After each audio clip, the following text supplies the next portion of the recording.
जीजा जी, बुखार जीजा जी, बुखार जीजा जी, तोहर चढ़ल बा होली का पार जीजा जी, सुना भइल बा हमरा बुखार जीजा जी।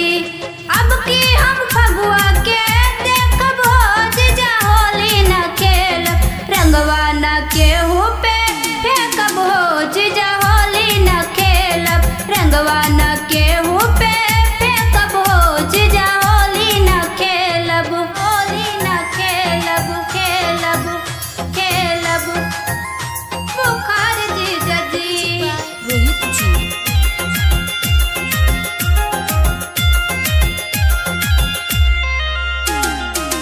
अब के तोहर जीजा होली लागे फीका हो,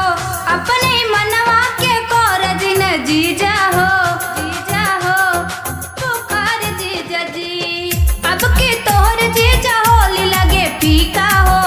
अपने मनवा के कर दिन जीजा हो, जीजा हो होली खेले खातिर सोचब हो जीजा, होली न खेलब, रंगवा न केहू पे फेंकब हो जीजा, होली न खेलब, रंगवा न केहू पे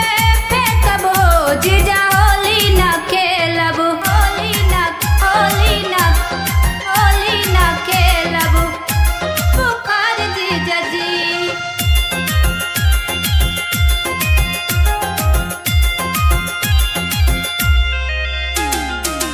असु जीजा जी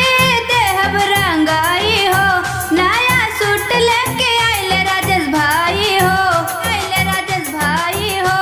बुखार जीजा जी। असु जीजा जी देह न रंगाई हो, नया सूट लेके आइले राजेश भाई हो, राजेश भाई हो प्रीति के रंगे खातिर खोजब हो जीजा, होली न खेलब, रंगवा न केहू पे फेंकब हो जीजा, होली न खेलब, रंगवा न केहू पे फेंकब हो जीजा, होली न खेलब।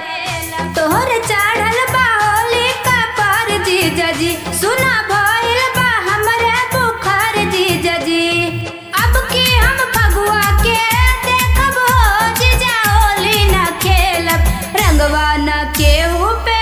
फेंकब हो जीजा, होली न खेलब, रंगवा